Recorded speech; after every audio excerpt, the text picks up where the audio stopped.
Assalamualaikum warahmatullahi wabarakatuh. Selamat malam. Baik, pada kesempatan ini kita sudah eh, bertemu kembali. Perkenalkan kembali, nama saya Suandi. Saya dari Dinas Perindustrian Perdagangan Provinsi Kepulauan Bangka Belitung. Baiklah, tidak terasa kita sudah sampai di penghujung pelatihan kompetensi PBJP untuk PPK tipe C tahun 2024, di mana setelah memasuki ke jenis kompetensi mengelola PJP secara sekolah lah level 2, saya akan membahas tugas terakhir saya sehubungan dengan pelatihan ini, yaitu masuk ke lampiran 12, yaitu membahas mengenai pelaksanaan swaklola itu sendiri.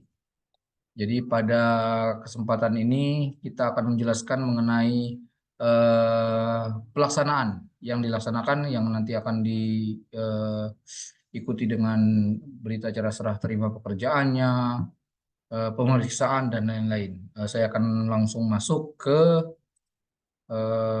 lampirannya, yaitu lampiran 12. Baik, kita akan masuk ke usulan kebutuhan material, bahan, sarana, prasarana, peralatan, dan tenaga kerja.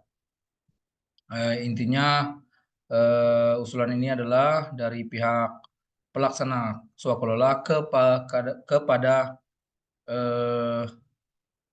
PPK, di mana pihak pelaksana akan memberikan usulan sesuai dengan kebutuhan mereka dalam melaksanakan tugas untuk mencapai realisasi yang maksimal dari apa yang sudah disepakati di kontrak atau di KAK. Jadi mulai dari biaya personel, biaya kegiatan langsung, biaya kegiatan atau biaya langsung non personel dari course, biaya pembuatan laporan, dan biaya administrasi. Hal ini akan diajukan, diusulkan kepada PPK, kemudian nanti PPK akan memerintahkan tim pemeriksa untuk pelaksana untuk memeriksa usulan tersebut. Usulan ini nanti akan digunakan di tanggal 18 Mei tahun 2024. Setelah usulan ini diusulkan, kemudian PPK menyetujuinya, maka nanti akan dibuatlah laporan penggunaan dari material,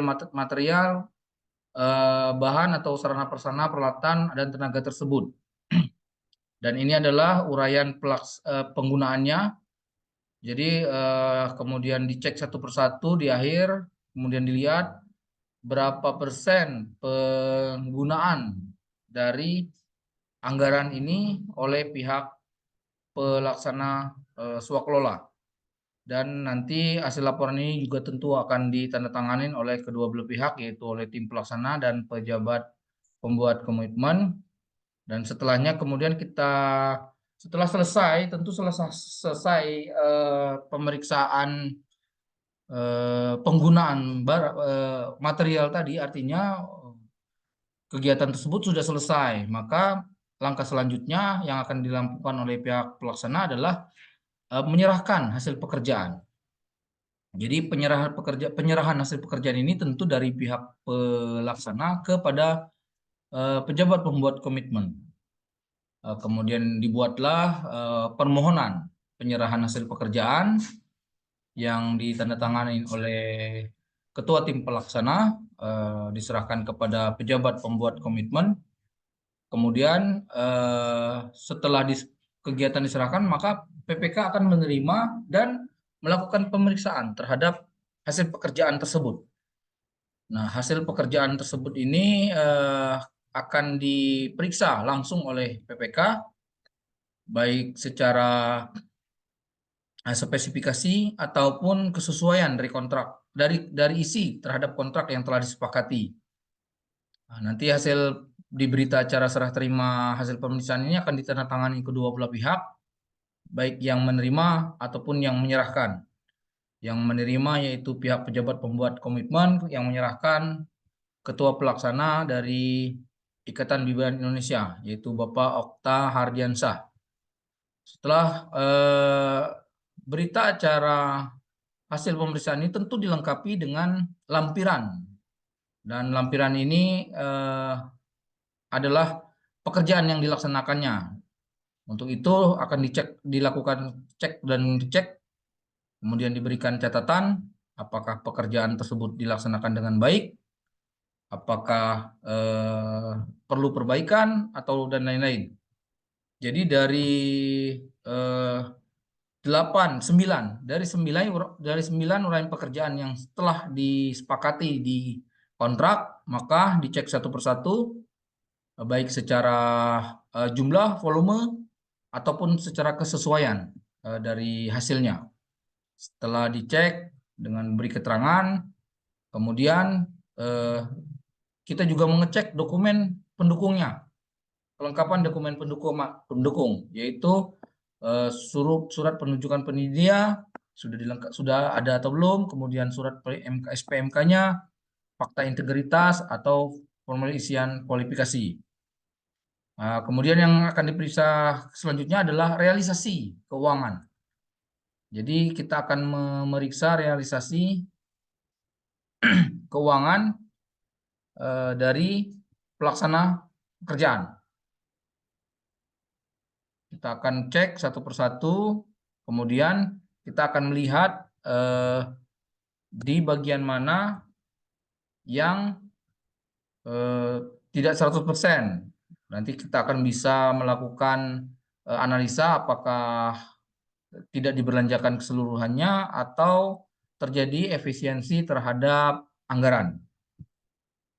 Kemudian yang kita setelah diperiksa, tentu kita akan melakukan serah terima terhadap pekerjaan tersebut. Pada proses serah terima tersebut, maka akan keluarlah nanti berita acara serah terima yang akan ditandatangani oleh kedua belah pihak juga, yaitu pejabat pembuat komitmen dengan ketua pelaksana, di mana kemudian dibuatkan laporan penyerahan barang oleh setelah diterima, clear and clean antara pihak pelaksana dengan PPK. Kemudian nanti PPK akan melakukan penyerahan barang tersebut kepada PA atau KPA, Dinas Kesehatan, yang nantinya akan mengartikan bahwa kegiatan ini sudah selesai dan pembayaran atas prestasi atau penilaian evaluasi terhadap penyedia sudah bisa dilaksanakan. Jadi pada laporan penyerahan barang ini nanti PPK akan menyerahkan hasil pekerjaan kepada KPA atau KPA dengan menyebutkan bahwa kegiatan ini sudah selesai dan berjalan dengan baik, 100% telah dilaksanakan dengan baik. Dan nanti pihak KPK akan memerintahkan kepada KPA kemudian bandara untuk bisa melakukan pembayaran sesuai prestasi yang telah dilaksanakan oleh pihak pelaksana. Baik, terima kasih. Itulah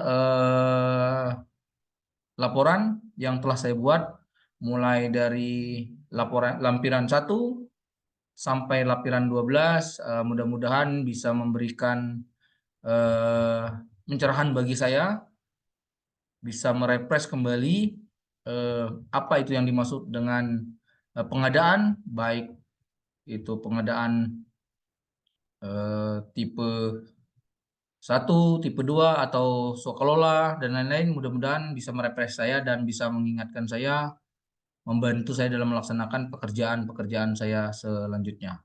Terima kasih, saya akhiri. Wabillahi taufiq wal hidayah. Wassalamualaikum warahmatullahi wabarakatuh.